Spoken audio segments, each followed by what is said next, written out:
Hello, welcome everybody. तर हे आपले दर बुधवारी आपण वेबिनार्स घेतो आणि हे वेबिनार्स पुणे रिव्हर रिवायवल तर्फे आयोजित होतात.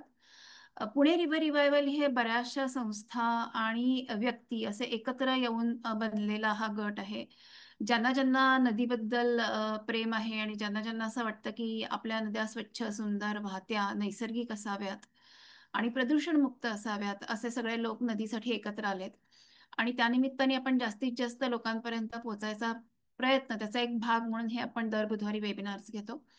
तर आज आपल्याकडे रोशन केदार आहे आणि रोशन आपल्याशी नंदिनी नदीच्या पुनरुज्जीवनाबद्दल बोलणार आहे. काय अनुभव आहेत ते. तर आपल्याला सगळ्यांना माहिती असतं नाशिक म्हणजे गोदावरी नदी, हे आपल्याला सगळ्यांना माहिती असतं. आणि पण मग ही नंदिनी नदी कुठली आहे, हा एक पहिल्यांदा मनात आपल्या प्रश्न येतो. आणि मग त्या नंदिनी नदीची काय परिस्थिती होती आणि मग त्याच्यामध्ये काय बदल झाला. तर अशा बरेचसे म्हणजे बरेचसे प्रश्न आहेत, बरीच उत्सुकता आहे. बरंचसं समजून घ्यायचं की नाशिकमध्ये काय चालू आहे. मला स्वतःला नाशिकबद्दल विशेष प्रेम आहे. मी लहान असताना, म्हणजे आता नाशिक सोडूनही मला 40 वर्ष होऊन गेली, पण मी लहान असताना नाशिकमध्ये होते. त्यामुळे मला कोणी नाशिकबद्दल आणि नाशिकच्या नदीबद्दल सांगताय म्हटलं की अजूनच जास्त आनंद होतो. तर रोशन, आपण चालू करूया. थोडक्यात आधी स्वतःची ओळख करून दे आणि मग आपण वेबिनारला सुरुवात करूया.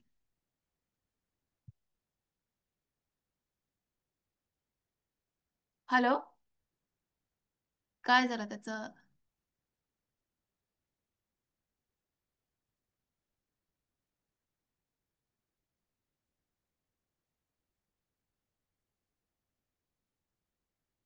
त्याचं म्यूट झालंय बहुतेक. हा मॅडम, सॉरी, मी अनम्यूट करू शकत नव्हतो. हा, झालं का आता म्यूट? येस. हा, एम आता आय ऑडिबल फोन आहे नाउ? दुसरा कुठे आहे तुझा? तुझे दोन आहेत ना? Yes, yes, yes. I just lost the okay, connection. Sorry. Okay, okay, no problem. Just give me a second.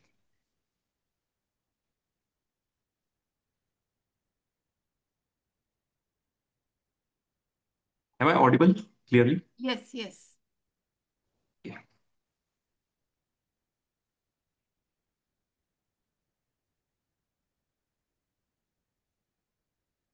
Sir, मला फक्त सेकंड डिव्हाइसवर ऍक्सेस द्याल तुम्ही?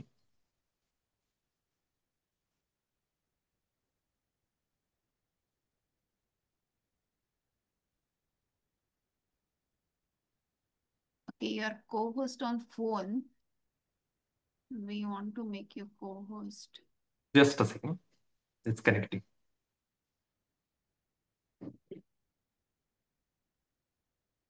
झालंच का तू? नाही.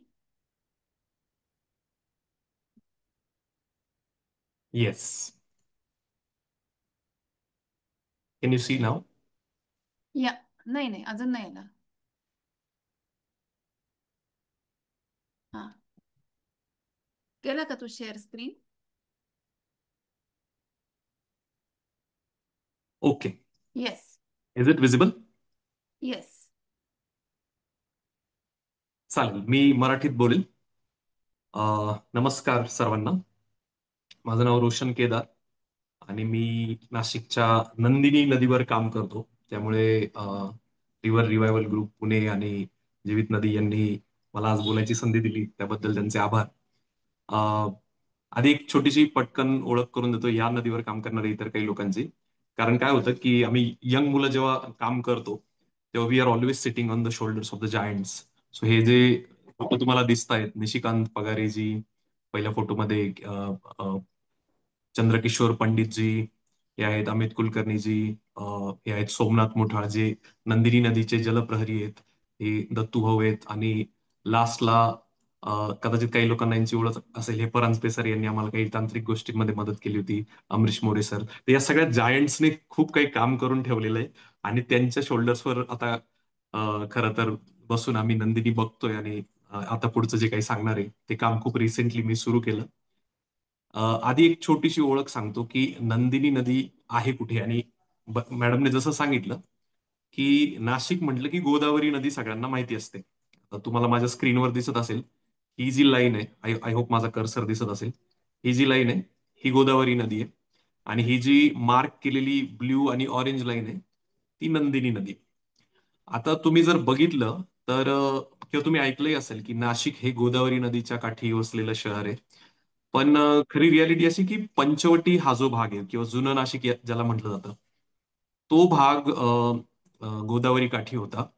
आणि बाकीचे जे गावं होते, काही अंबड, सातपूर ही काही गावं होती जी नाशिकच्या अगदी लागून ती गावं होती. हळूहळू हळूहळू जसा नाशिकचा विस्तार झाला, ही गावं नाशिकच्या आत आली. आणि मग ह्या गावांच्या बाजूला जी नदी होती, नंदिनी, ती नाशिकची मध्यवर्ती नदी झाली. पण आजही आध्यात्मिक महत्व असेल किंवा इतर काही, खरं सांगायचं तर सगळा निधी सुद्धा आज सगळा गोदावरीलाच येतो. आणि ही जी महत्वाची नदी होती इथल्या शेतकऱ्यांसाठी, इथं राहणाऱ्या नागरिकांसाठी, ही कुठंतरी निग्लेक्ट झाली. हा जो ऑरेंज भाग दिसतोय, ही जवळपास 15 किलोमीटरची नदी आहे. जो ब्ल्यू लाईन दिसते, ती ग्रामीण भागातली नदी आहे. पण आमचा असा प्रयत्न आहे की नदीवर काम करताना काय नदीला बाउंड्री कळत नाही. नदीला कळत नाही की आपण गावातून वाहतोय की शहरातून वाहतोय. आपण एखाद्या वस्तीच्या बाजूने वाहतोय की एखाद्या मोठ्या बिल्डिंगच्या बाजूने वाहतोय. त्यामुळे आपण सुद्धा काम करताना हा भेदभाव करायचा नाही, हे आम्ही ठरवलं होतं. सो माझी सुरुवात कुठं झाली तर माझ्या स्क्रीनवर आता जे दिसत असतील ते अमरीश मोरे आहेत. आणि हे मला एक गोष्ट नेहमी सांगायचे की तुला माहिती का की नाशिकचे लोक पूर्वी गोदावरीचं पाणी पित नव्हते. म्हणजे आज आम्ही गोदावरीचं पाणी पितो, गंगापूर धरण आहे, वेगवेगळ्या योजना आहेत. पण ब्रिटिश गॅझेटियर जे आहे 1883चं, त्याच्यामध्ये आम्हाला अशी नोंद सापडली की अ, अ, नंदिनी किंवा त्यावेळी तिचं नाव नासर्डीच होतं, तर ही जी नासर्डी ही जी स्ट्रीम होती, हीच नाशिकची मेन पाण्याची लाईन होती किंवा इथूनच नाशिकचं मेन पाणी पिलं जायचं. आणि गोदावरीचं पाणी तुलनेने खराब असल्यामुळे ते वापरलं जात नव्हतं पिण्यासाठी, मग ते इतर कामांसाठी वापरलं जात असेल. तर मला कुठेतरी वाटलं की आपण ही माहिती लोकांपर्यंत पोहोचवली पाहिजे, कारण मी पेशाने इंजिनियर आहे. कॉन्टेंट क्रिएशन वगैरे आम्हाला जन्मजात येतं असं मानलं जातं. तर आम्ही ते टाकलं आणि आमच्या लक्षात आलं की लोकांना ही माहिती खूप आवडली. लोक ही माहिती एकमेकांना सांगायला लागले, वेगवेगळ्या मीटिंग्समध्ये असतील, काही पॉलिटिकल मीटिंग्समध्ये, आणि आमच्यापर्यंत ते पोहोचायला लागलं. तर मग मला कुठेतरी जाणवलं की काय झालंय, आपण लोकांना हे सांगतो की नंदिनीत किती कचरा पडतोय, नंदिनीत किती सिवेज जातंय, किती केमिकल जातंय. पण आपण नंदिनीचा इतिहास कधी सांगितला नाही, आपण नंदिनीचा भूगोल कधी समजून घेतला नाही, आपण नंदिनीच्या आजूबाजूला जे समाजशास्त्र आहे, नंदिनीच्या आजूबाजूला जी शेती वाढली, अग्रिकल्चर वाढली, या सगळ्यांविषयी आपण कधीच माहिती घेतली नाही. आणि कुठेतरी आपण फक्त आजची समस्या काय आहे त्याच्यावर फोकस करत असतो. मग आम्ही ठरवलं की एक वेगळ्या प्रकारचं मॉडेल बनवायचं. आणि मी त्याला चला जाणूया नंदिनी नदीला असं नाव दिलं. आता पहिले एक सांगतो की चला जाणूया नदीला नावाचा ऑलरेडी महाराष्ट्र शासनाचा एक प्रोजेक्ट आहे. पण मला असं वाटलं की एका मोठ्या प्रोजेक्टचा छोटा पार्ट नंदिनी होऊन राहू नये. ही नाशिकसाठी खूप महत्वाची नदी आहे.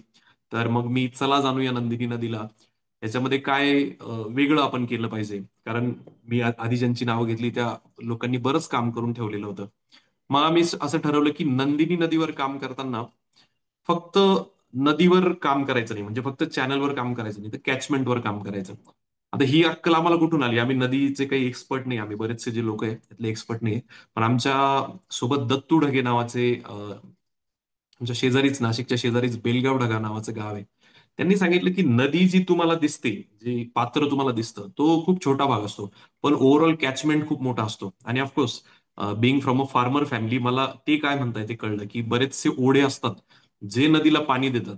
आणि मुळात नंदिनी स्वतः गोदावरीची उपनदी आहे, पण गोदावरीच्या अनेक उपनद्या जेव्हा गोदावरीला पाणी देतात, तेव्हाच गोदावरीला पूर येतो, तेव्हाच गोदावरीचं पाणी वाढतं, तेव्हाच महाराष्ट्राला सुद्धा वेगवेगळ्या धरणांमधून पाणी मिळतं. तर मग आम्ही असं ठरवलं की कॅचमेंटवर काम करायचं. काही नवीन मेथड शोधल्या पब्लिक एंगेजमेंटच्या, त्या आम्ही तुम्हाला मी दाखवेलच. पण या सगळ्यामध्ये सगळ्यात इम्पॉर्टंट होतं की एक सायंटिफिक अप्रोच ठेवायचा आणि टेक्निकली गोष्टी समजून घ्यायच्या आणि मगच त्या पुढे न्यायच्या. आणि ऑफकोर्स ऍडव्होकसी हा पार्ट आहेच, तर एक एक करून मी तुम्हाला दाखवतो. थोडं व्हिज्युअल ठेवलंय प्रेझेंटेशन, म्हणजे कुणाला बोर होणार नाही. कॅचमेंट स्पेसिफिक वर्क याच्यात एक इम्पॉर्टंट काय होतं, आता हे जे तुम्ही बघताय लिहिलेलं, हे आमच्या दत्तू भाऊनी हाताने पूर्ण रिपोर्ट लिहिलेला आहे, जवळपास 150-200 पानाचा. आणि त्यात त्यांनी सगळे महत्वाचे ओढे, ग्रामीण भागातले, शहरी भागातले, ग्रामीण भागात येणारी सगळी महत्वाची गावं यांची यादी केली. त्या त्या गावांमधले त्यांच्याकडे सगळे कॉन्टॅक्ट त्यांनी शोधले. शहरी भागातले जे सगळे, आता पूर्वी जी गावं होती, पण आज जे छोटी छोटी नगर बनले, म्हणजे हे सिडको असेल, जुनचाळे असेल, उंटवाडी होते, ही छोटी छोटी गावं होती, पण आज ती शहराचा एक छोटासा भाग बनून राहिली. तर ह्या सगळ्या गावांच्या आणि या सगळ्या छोट्या छोट्या भागांच्या बाजूने नदी जाते आणि आपल्याला ह्या भागांवर काम करायचंय. बऱ्याच वेळा आपण म्हणतो आम्हाला नदीवर काम करायचं, म्हणजे आपल्याला नदी पात्रात उतरायची घाई असते. पण जोपर्यंत तुम्ही नदीच्या कॅचमेंटवर काम करत नाही, तोपर्यंत नदीच बारमाही होऊ शकत नाही. आणि जी नदी बारमाही होत नाही, किंवा ज्या नदीला कंटिन्यू 12ही महिने पाणी राहत नाही, ती नदी खराब होणं खूप इझी असतं. आता पब्लिक एंगेजमेंट हे पूर्वीही होत होतं. आम्ही काम सुरू करायच्या आधीही होतच होतं. पण आम्ही एक छोटासा काही काही आम्ही तत्व स्वतःला घालून घेतले, की meet the stakeholder where they are. बऱ्याच वेळा काय होतं, आपण शहरात काम करायला सुरुवात करतो आणि मग आमच्या मी आता गावाकडच्या लोकांचं जरा जास्त नाव घेणार आहे, कारण आमचं काम गावाकडच्या लोकांनी जास्त उचलून धरलंय. तर बऱ्याच वेळा असं होतं की शहरातून गावाकडे लोक शिकवायलाच येतात. पण ज्या दिवशी तुम्ही गावाकडून शहरात शिकायला जाल ना, तेव्हा तुम्हाला बऱ्याच गोष्टी कळतील. तर हे एक आहे की गावात काय असतं की तुम्ही पारावर जायचं असतं, पार तुमच्या घरी येणार नसतो. तुम्ही मंदिरात जायचं असतं, मंदिर तुमच्या घरी येणार नसतं. त्यामुळे आम्ही असं ठरवलं की आपापल्या कम्फर्ट झोन मधून बाहेर निघायचं आणि लोक जिथं राहतात तिथं जाऊन त्यांना भेटायचं. मग ते अर्बन असो किंवा रुरल असतो. तुम्ही आता हे जे खाली बघताय कोपऱ्यातला, उजव्या कोपऱ्यातला फोटो, हे आमचे माझी स्क्रीन फुल्ली विजिबल आहे ना? थम्सअप दिला तरी हो, चालेल. आहे. आहे, आहे. तर हा जो कोपऱ्यातला फोटो बघतायत, हे आमचे निलेश जवळ सर आहेत. हे सीए आहेत, खूप व्यस्त असतात. आमच्या ग्रुपचे सगळ्यात ऍक्टिव्ह मेंबर आहेत. He is iron man twice. त्यांनी आयर्न मॅन कम्प्लीट केलेली आहे. बट त्यांनी सुद्धा ठरवलं की आपण शिकून घ्यायचं, आपण लोकांना भेटायचं, आपण त्यांचे अनुभव शिकायचे. आणि हे जे सगळे लोक आहेत, हे गुराखी किंवा बाळदी म्हणतात आमच्या भागात, या बाळद्यांनी आम्हाला छोटे छोटे जे बांध का घातले जातात, त्यांना काय उपयोग होतो, ते असल्याने काय चांगल्या गोष्टी घडतात. म्हणजे जे जलपुरुष राजेंद्र सिंग शिकवत होते, तेच हे बाळदे शिकवत होते. कारण नंतर आमच्या लक्षात आलं की waterman of India Rajendra Singh सुद्धा अशाच सामान्य माणसाकडून त्यांनी बरंचसं नॉलेज गोळा केलं आणि आज ते जगाला देत आहेत. मग आम्ही तोच एक अप्रोच घेण्याचा प्रयत्न केला. हे जे सगळे दिसत आहेत, यातले बरेचसे मजूर आहेत. तुम्ही यांना कुठल्याही सभेला बोलवू शकत नाही, कुठल्याही मिटिंगला, कुठल्याही राऊंड टेबल कॉन्फरन्सला बोलवू शकत नाही. पण ज्यावेळी ते तुम्ही त्यांच्या जवळ जाता, त्यावेळी ते नक्की त्यांचे सगळे अनुभव सांगतात. आणि त्यामुळे काय होतं की कुठंतरी एक प्रकारे त्यांच्याकडचे सुद्धा अनुभव तुम्हाला मिळतात. ही छोटीशी मुलगी दिसते, ही अवनी आहे. तिची आजी, तिच्या दोन्ही आज्या, ह्या सगळ्या लोकांपर्यंत आम्ही स्वतःहून पोहोचलो. दुसरं म्हणजे ह्या लोकांपर्यंत पोहोचल्यानंतर त्यांचे अनुभव कॅप्चर करणं खूप गरजेचं होतं.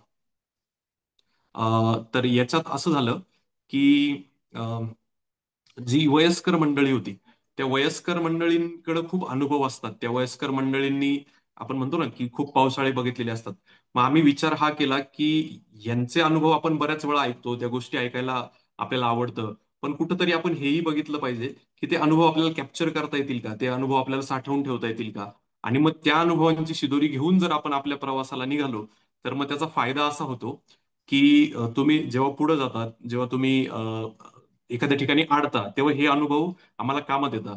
जसं आता स्क्रीनवर 3 नंबरला जे तुम्हाला दिसत आहेत, त्यांनी आम्हाला सांगितलं, ते आमच्या दत्तूभाऊंचे वडील आहेत, पण त्यांनी आम्हाला सांगितलं की वन वे जे पूर्वी लागायचे, ते का लागत नव्हते, किंवा ते का आटोक्यात आणणं सोपं होतं. माझी स्क्रीन बंद झाली का? हॅलो. हो, बंद झालं स्क्रीन. एकच मिनिट.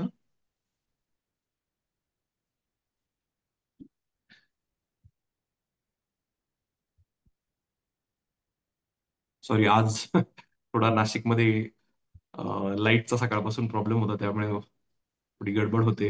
हा, नाही, काही प्रॉब्लेम नाही. मला वाटतं तू लॉग आउट झालायस तुझ्या मशीनवरून, फक्त येस, फोनवरून येस, लॉग इन. लगेच लगेच हा. लॉग इन होऊन जाईल. हा, झाला लॉग इन. ओके. तर तुला शेअर करायला लागेल परत. हो, हो, येस मॅम.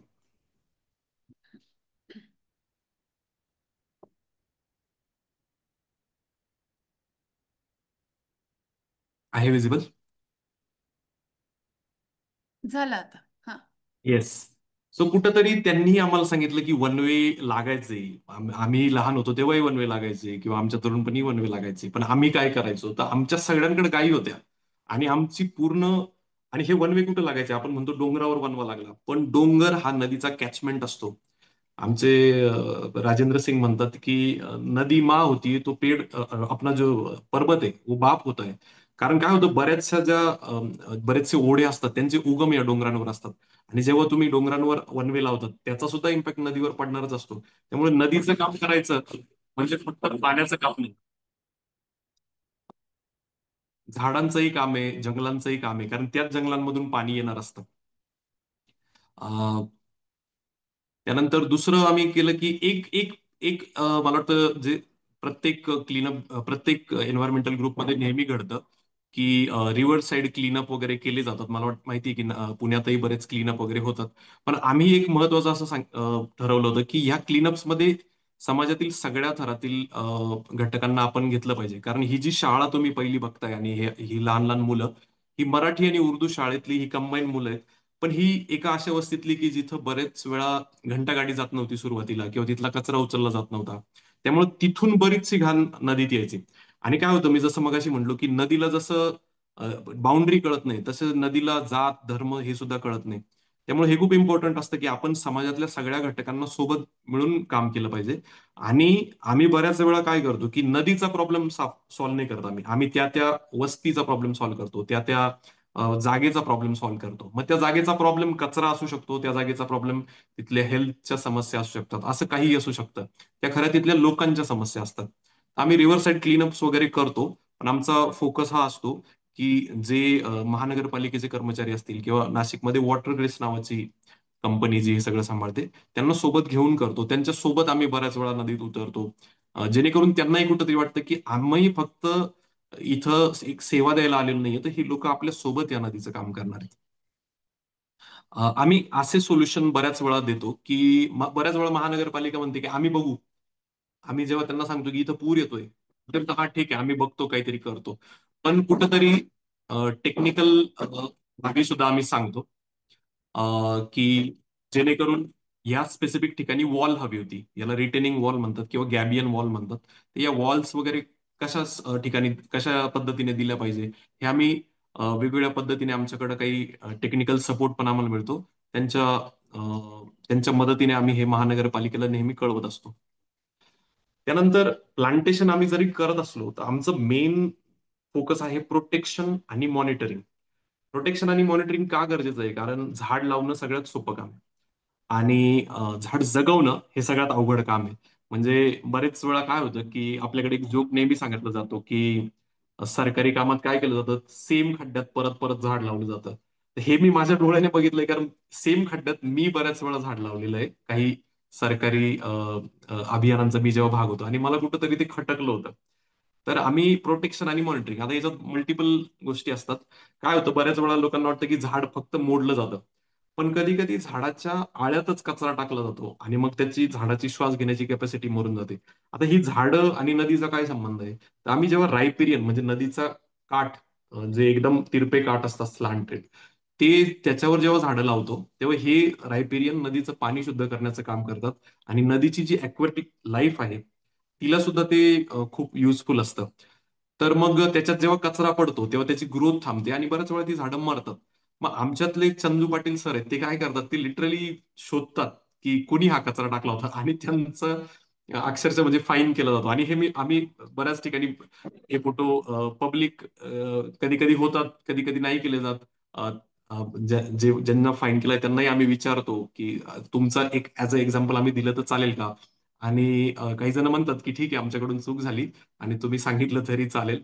पण कुठंतरी आमच्या हे लक्षात आलंय की अ, ह्या मॉनिटरिंगने आणि ह्या प्रोटेक्शनने काय होतं की झाड किंवा कुठल्याही प्रकारची जी छोटीशी इकोसिस्टम आहे ती तुम्ही फक्त प्रोटेक्ट केली ना, तर काही झाडं जे तुम्ही लावलेही नाही ते आपोआप तिथे येणार आहेत.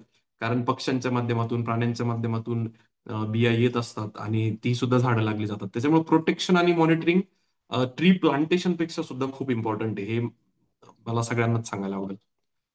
हे तुम्ही बघत असाल, आमच्या मॉनिटरिंगचा एक भाग असा आहे, आमच्या जिथं जिथं सीसीटीव्ही आहेत ते सगळे सीसीटीव्ही आम्ही शोधतो आणि जे कोणी कल्प्रिट असेल त्यांना शोधून काढतो. तुम्हाला हे जे राईट साईडला दिसतंय हे जिलेटिन आहे, हे नदीत पडलेलं होतं एकदा. म्हणजे किती घातक गोष्ट आहे बघा, नदी किती मोठी कचरा कुंडी आहे. की जिलेटिन सारखा घातक कचरा सुद्धा नदीतच टाकला जातोय आज आमच्या नाशिकमध्ये. तर आमच्या सुदैवाने पोलिसांनी पटकन तिथं धाव घेतली आणि या जिलेटिनचे सगळे कल्प्रिट शोधले. इनफॅक्ट जिलेटिन टाकणारे इतर कोणी जे लोक होते त्यांनाही या माध्यमातून इतर ठिकाणी अटक झाली. आता एक जो इम्पॉर्टंट पार्ट आहे जो युवा पिढीला खूप आवडतो तो म्हणजे सोशल मीडिया. आमच्या कामाचा एक महत्वाचा घटक आहे सोशल मीडिया. पण याच्यात आम्ही स्टोरी टेलिंग मध्ये काही चेंजेस केले. आम्ही काय केलं की पॉझिटिव्ह मेसेजिंगवर खूप भर ठेवला. तुम्हाला ही इमेज दिसत असेल, ही आजची नंदिनी नदी नाहीये, ही आमच्या स्वप्नातली भविष्यातली नंदिनी नदी आहे. आणि हे आम्ही कंटिन्यू सोशल मीडिया असेल किंवा आम्ही याचे काही ठिकाणी प्रिंट काढून याचे पोस्टर पण लावले होते वस्त्यांमध्ये, की आपल्याला अशी नदी बघायची आहे. बऱ्याच वेळा काय होतं ना, की आपल्यातले बरेच एन्व्हायरमेंटलिस्ट काय करतात, की ते म्हणतात, "अरे, मी युरोपला गेलो होतो, न्यूझीलंडला गेलो होतो, ऑस्ट्रेलियाला गेलो होतो, कोरियाला अशी अशी खूप छान नदी बघितली." आता तुम्ही विचार करा तुमच्या शहरातल्या किती लोकांना अशा सगळ्या देशांमध्ये जाऊन तिथल्या नद्या बघता येणार आहे. त्यामुळे त्यांना जो रेफरन्स पॉइंटच नसतो ना, आणि तुम्ही तिकडच्या नदीचं जेव्हा सांगताय तेव्हा त्यांना माहिती की अरे तिकडचं सरकार खूप भारी आहे, तिकडचे लोक खूप चांगले आहे, ते स्वच्छ ठेवतात. तर कुठंतरी असं पॉझिटिव्ह चित्र आपल्यालाही आपल्या नद्यांबद्दल दाखवायचं असेल तर रेफरन्स पॉइंट आपलीच नदी असली पाहिजे.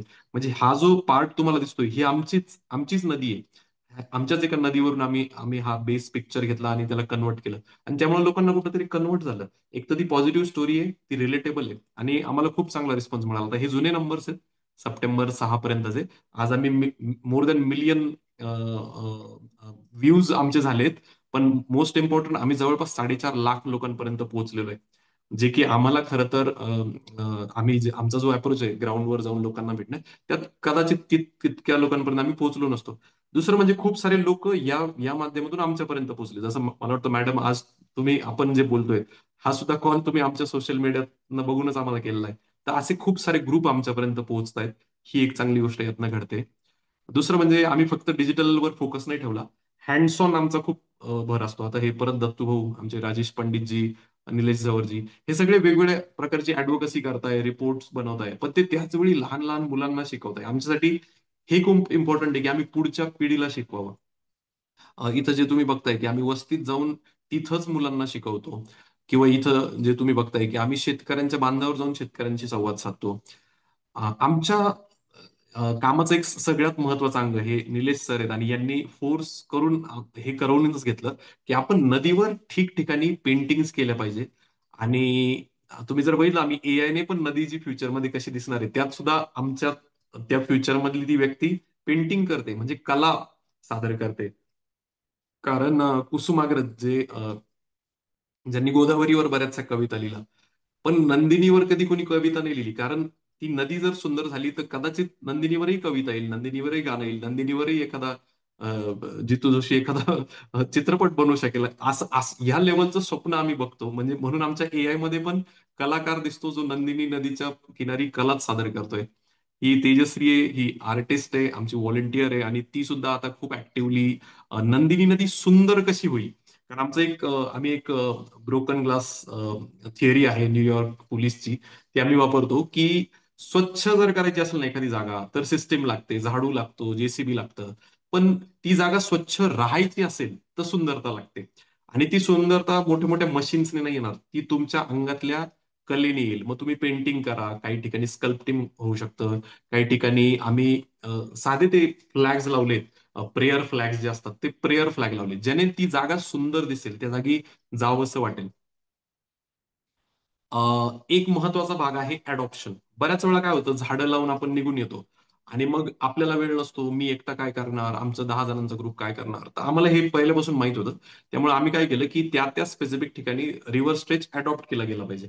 म्हणजे काय की एकदा आम्ही झाड लावलं की त्या ठिकाणची फॅमिली असेल, त्या ठिकाणची बिल्डिंग असेल, त्या ठिकाणी एखादी कंपनी असेल, तर त्या कंपन्यांना आम्ही सांगतो की तुम्ही हे या 10 झाडांना पाणी द्या, या 20 झाडांना पाणी द्या. आणि असं करून आम्ही आमच्या 750 झाडांची काळजी घेतोय. आम्ही एक छोटासा 1 किलोमीटरचा स्ट्रेच सध्या डेव्हलप करतोय. ते खूप काही एकदम चांगलं झालंय असं नाही, कारण आम्ही 6-7 महिन्यापूर्वीच ते काम करायला सुरुवात केली होती.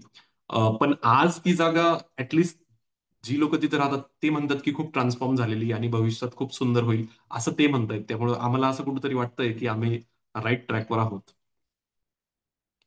एक जी एक एक महत्वाचा भाग असा आहे की आम्ही जिथं जिथं सिस्टीम अवेलेबल असतात तिथं सिस्टीमचाच वापर करायचा. म्हणजे हे चेंबर एक होतं जे तुटलेलं होतं आणि हे नेमकं आमच्या प्लांटेशन साईटच्या जवळच होतं. आणि आम्ही प्लांटेशन साईट स्वच्छ केल्यामुळे तिथं मुलं पतंग उडवायला येत होते.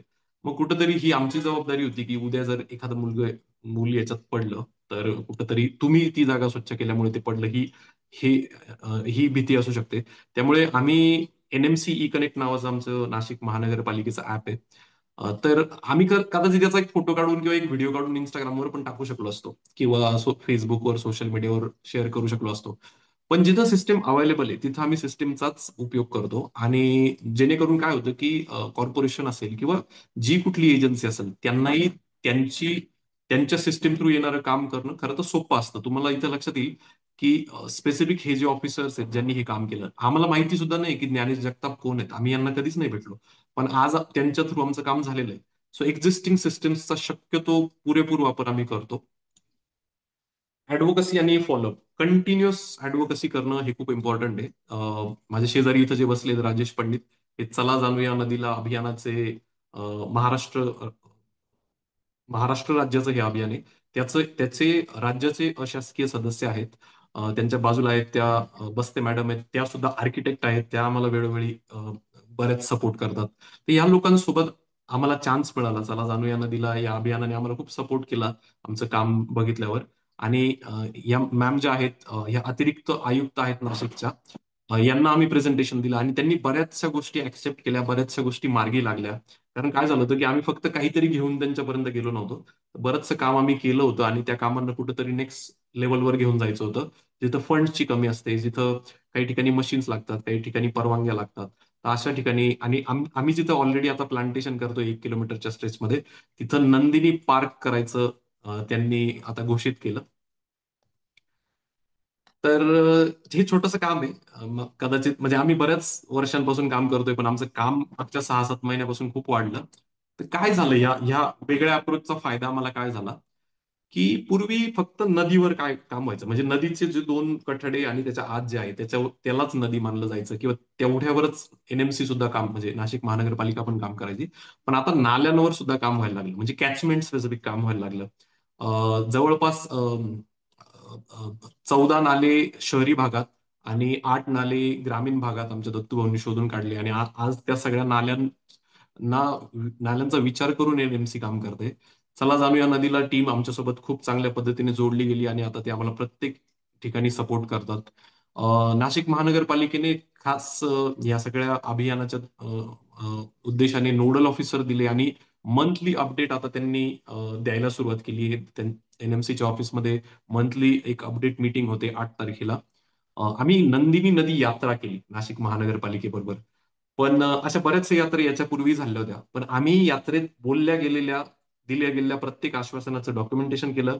नागरिकांकडनं आलेल्या प्रत्येक समस्येचं डॉक्युमेंटेशन केलं आणि ऍट दी एंड महानगरपालिकेसोबत फॉलोअप करून ते गव्हर्नमेंट रेकॉर्ड करून घेतलं त्या नंदिनी नदी यात्रेचं. जेणेकरून कदाचित उद्या आम्ही नसलो तरी हे काम जे लोक करतील किंवा आमच्यासोबत जे लोक काम करतायत शहरात ठिकठिकाणी ते त्या डॉक्युमेंटचा आधार घेऊन बऱ्याचशा ठिकाणी काही कामं मार्गी लावू शकतील.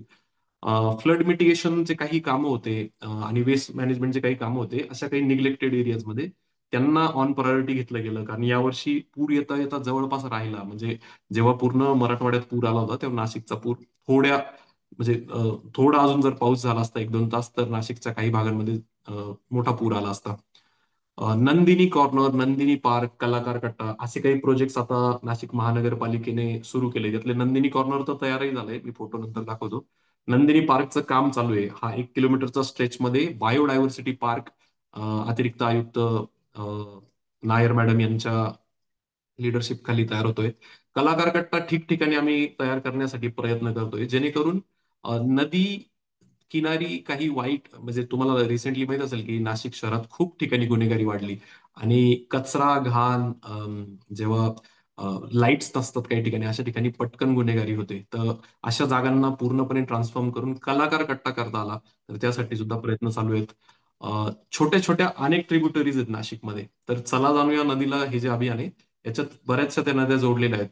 त्यात कपिला नदी असेल, वरुणा असेल, वालदेवी असेल आता आमचा हाही प्रयत्न चालू आहे की त्याही नद्यांचं काम याच धर्तीवर व्हावं, जेणेकरून या सगळ्या नद्या शेवटी गोदावरीलाच मिळतात आणि गोदावरी डाऊनस्ट्रीमला सुद्धा काही गावांना पाणी देते. तर आपला कचरा, आपलं सांडपाणी आपण डाऊनस्ट्रीमच्या गावांना का द्यावं? मला माहिती आहे पुण्यातही हीच परिस्थिती आहे की पुण्याचं सिवेज सोलापूरपर्यंत जातं. आम्हालाही वाटतं की आमचं जे सिवेज आहे ते खाली काही गाव आहेत. त्या गावांमध्ये म्हणजे सायखेडा नावाचं गाव आहे किंवा चांदोरी नावाचं गाव आहे. खूप महत्वाची धार्मिक, आध्यात्मिक महत्व असलेली गावं आहेत. रामायणातले रेफरन्स आहेत त्यांना. आणि तिथं नाशिकमधलं म्हणजे रामकुंडाच्या पुढून जाणारं सगळं मलजल तिथं आपण पोहोचवतो. तर हेही कुठंतरी आम्हाला टाळायचं आहे. तर त्यावरही काम चालू आहे.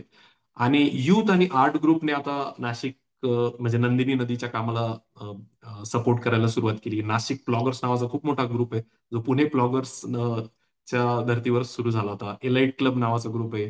तेज क्रिएशन्स नावाचा एक आर्ट ग्रुप आहे, ज्यांनी आमच्यासाठी बऱ्याच पेंटिंग वगैरे केले आणि आता ते पुढेही करणार आहेत. So असे युथ ग्रुप खूप आले आणि ज्याच्यामुळं एक तारुण्य आलंय आमच्या ओव्हरऑल चळवळीलाच. तर तेही कुठंतरी लोकांना आवडतंय. हा जो मगाशी मी सांगितलं की नंदिनी कॉर्नर, तर हा तो कॉर्नर आहे की जिथं पूर्वी खूप मोठा कचऱ्याचा ढीग होता. हे जे फर्स्ट व्हाईट शर्ट मध्ये दिसत आहेत हे चंदू पाटील सर आहेत. त्यांनी बरीच वर्ष इथं काम केलं. इथले जे अधिकारी होते, जे DSI असतात, त्या त्या त्या डिव्हिजनचे इन्स्पेक्टर असतात ते, सॉलिड वेस्ट मॅनेजमेंट विभागाचे. तर त्यांनी पुढाकार घेऊन हा नंदिनी कॉर्नर तयार केला. कारण आम्ही जवळपास 5 ते 6 वर्ष या भागाचा पूर्णपणे ट्रान्सफॉर्मेशन केलं होतं आणि त्यांनाही कुठंतरी वाटलं की हे काम आपण नेक्स्ट लेवल नेलं पाहिजे. आज तिथं खूप सारे बेंचेस आहेत. पूर्वी इथं लोक कचरा टाकायला यायचे. आज तिथं मुलं बसायला येतात, गप्पा मारायला येतात. हा तो पार्ट आहे जिथं बायोडायव्हर्सिटी पार्क बनणार आहे. ही झाडं खूप म्हणजे हा त्यावेळेचा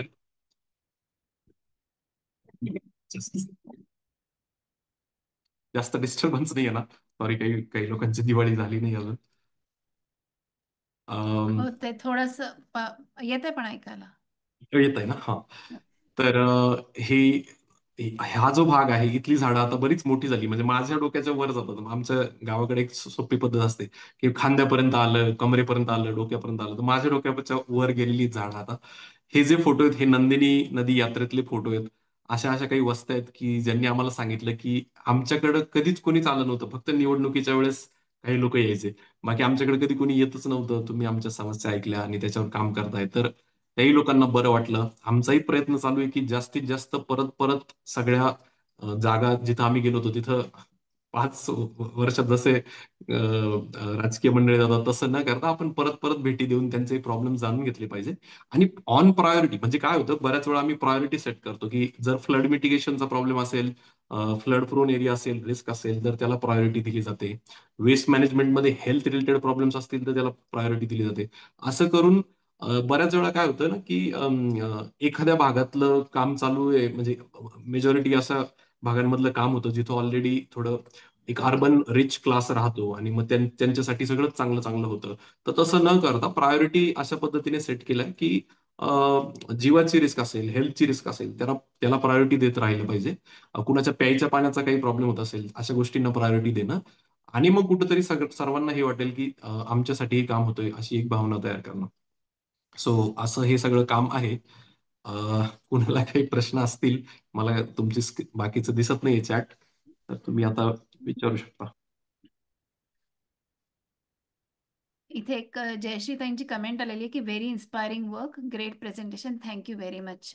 मला असं वाटतं की बहुतेक सगळ्यांच्याच मनामधल्या त्या म्हणालेल्या आहेत, कारण की आम्हाला इतकं वेगळं आणि खरंच चांगलं ऐकायला मिळालं. आणि मुख्य म्हणजे नंदिनी नदीच ही कोणाला माहिती नव्हती आणि नंदिनी नदीवरती एवढं काम झालं, इतक्या वर्षांपासून काम चालू आहे. ऐकायला खूप आनंद झाला. तर कृपया जे काही प्रश्न असतील ते निलेश झबरनी म्हटलं की we need your support.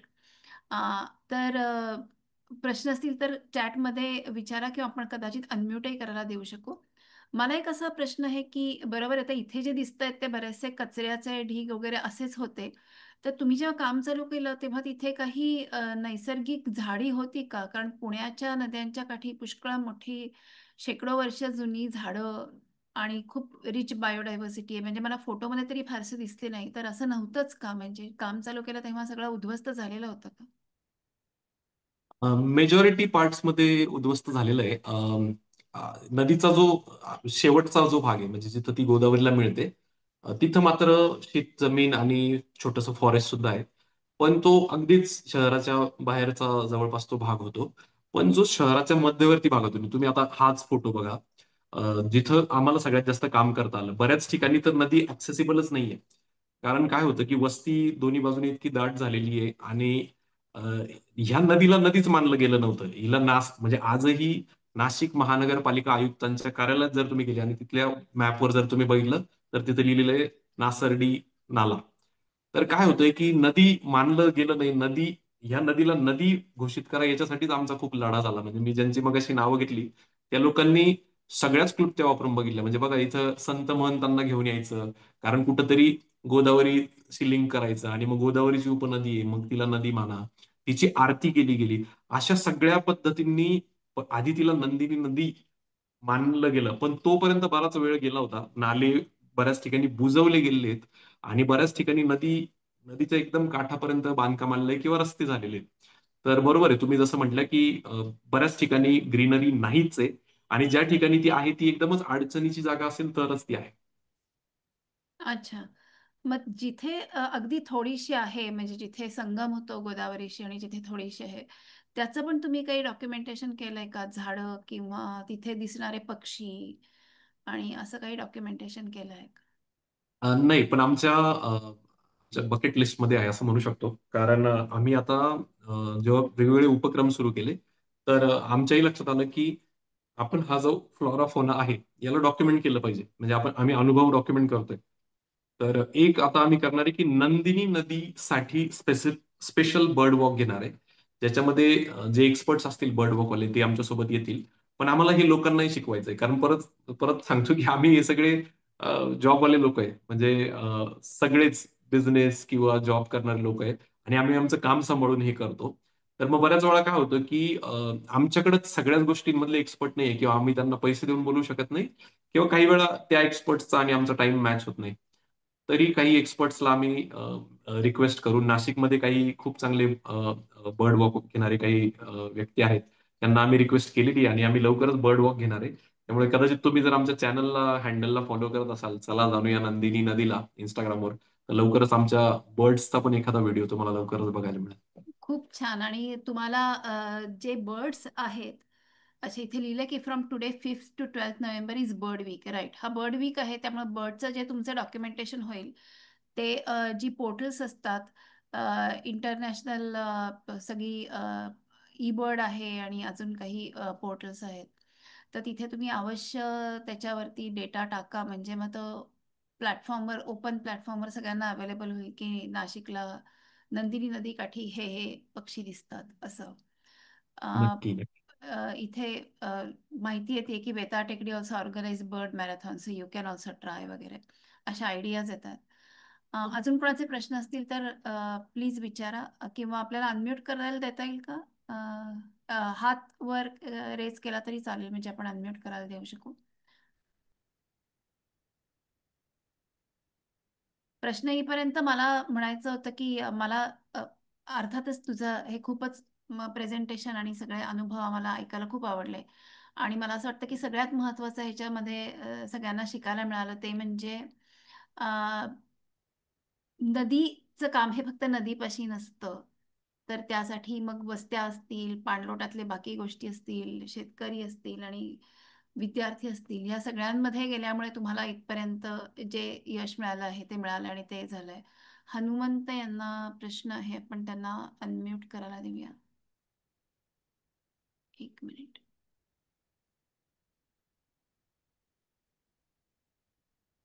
Okay, unmute करता येईल.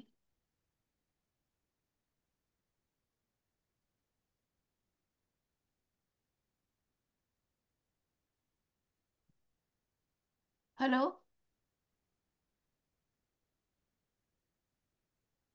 हॅलो. हां, बोला बोला. हॅलो. हां, विचारा प्रश्न. हा, ही नदी काही शेताच्या भागातून गेली असं सांगितलं आणि नंतर पुढे आले. तर मग तिथं खोलीकरण किंवा रुंदीकरण करून त्या शेताच्या भागात पाणी वाढवलं तर ते नदीचं स्वरूप येईल ना आणि उपयोगी होईल. पाणी कमी असले की नक्की नालाच समजलं जातं ना. नक्कीच सर. सर काय झालंय या नदीवर एक धरण आहे शहराच्या आधी. अ, जवळपास माझा मॅप दिसतोय का? एकच मिनिट हा. हा. हा. सो इथं महिरवणी नावाचं गाव आहे. तो सुरुवातीला इथं धरण आहे. आता काय होतं की पुढचा जो सगळा भाग आहे तिकडे बरेचसे मोठे मोठे ओढे येतात. आणि हे सगळे ओढे या गावांमधून येतात. म्हणजे इथं बेलगाव ढगा दिसत असेल, वासळी, ह्या सगळ्या गावांमधून येतात. तर या गावांमध्ये पोखरा नावाची एक स्कीम आहे, जी शेतकऱ्यांसाठी खूप चांगली आहे आणि त्याच्यावरही आमचं काम चालू आहे. मी मुद्दाम अर्बन थोडा फोकस ठेवला होता, पण आमचं बरंचसं काम गावाकडेही चालू आहे. आम्ही गावाकडे काय जाऊन काय करतो, ते जे उगमाचे जे भाग आहे ना, तिथं घळईचे बांध बांधतो, जेणेकरून पाण्याचा वेग कमी होतो आणि मग ते पाणी जिरायला मदत होते. त्यानंतर पोखराच्या अंडर ऍग्रिकल्चर जे डिपार्टमेंट आहे डिस्ट्रिक्टचं, ते लवकरच काम सुरू करत आहे. कारण काय असतं की हे जे खोदण्याचे वगैरे जे काम आहे ते पावसाळ्यात करता येत नाही. तर त्याच्यासाठी आम्ही साईट्स आयडेंटिफाय केलेल्या आहेत की कुठं कुठं ते खोलीकरण करायचंय, रुंदीकरण करायचंय. आणि मग त्याच्याबद्दल प्रत्येक म्हणजे जसं तुम्ही आला इथं फक्त आता नदीचे लाईनिंग दिसते, तसं आमच्याकडे असा एक मॅप आहे की जिथं प्रत्येक तो सगळा पॉईंट जिथं जिथं आम्ही फिरलो तिथं काय आहे, तिथल्या त्या स्पेसिफिक कॉन्टॅक्टची इन्फॉर्मेशन, ह्या लेवलचं आम्ही डॉक्युमेंटेशन केलंय. पण पाऊसच संपत नाही सर. क्लायमेट चेंज आता म्हणजे आता परत असं झालंय की आपल्या दुष्कर्माने तो आलाय. पण कुठंतरी आता त्याच्याशी फाईट बॅक करून हे काम आम्हाला लवकरात लवकर सुरू करायचं आहे. मला वाटतं जानेवारी फेब्रुवारीच्या आसपास ते काम सुरू होईल यावर्षी.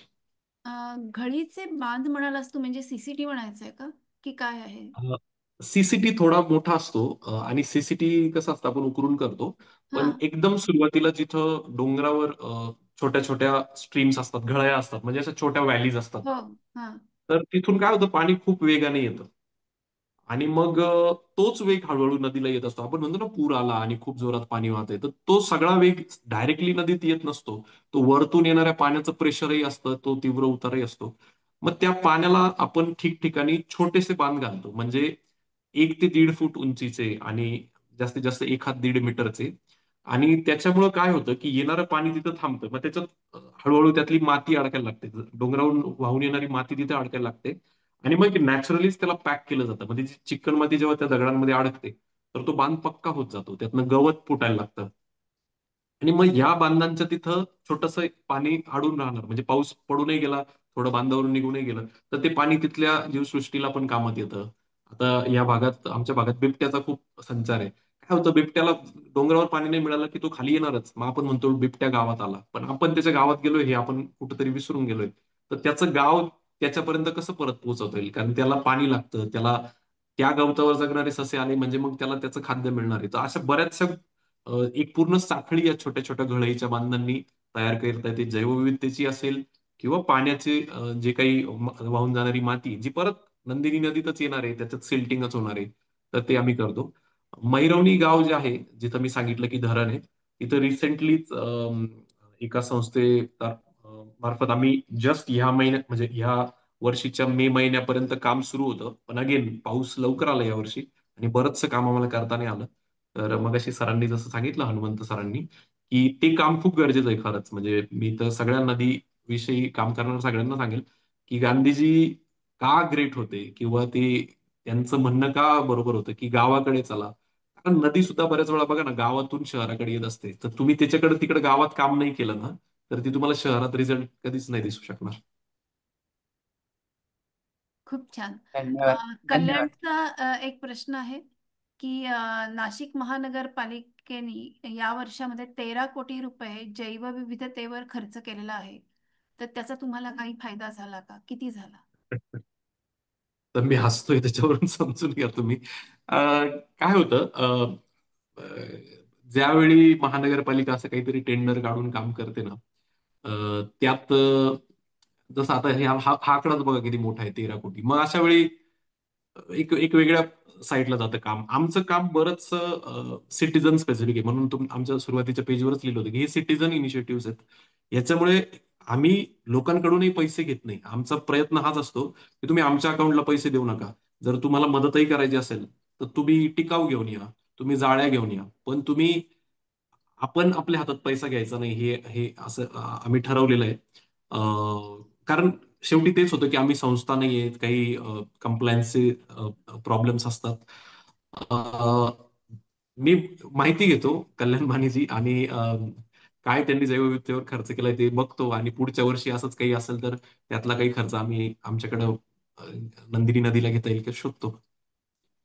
त्यामुळे तुम्हाला एक चांगली आयडिया आलेली आहे या प्रश्नामधून, की यातला काहीतरी ह्याचा काही फायदा होऊ शकेल का. पुढचा प्रश्न आहे दत्ता ढगे यांचा, की कल्की कल्चर सांडपाणी प्रदूषण किती प्रमाणात थांबवू शकतं, आणि कल्की कल्चर रासायनिक प्लेटिंग इंडस्ट्री अवशेष इतर रासायनिक औद्योगिक प्रदूषण पाणी प्रदूषण थांबवू शकतं का, कारण नंदिनी नदीमध्ये सांडपाणी प्रदूषणासोबतच केमिकल प्रदूषण मोठ्या प्रमाणात आहे.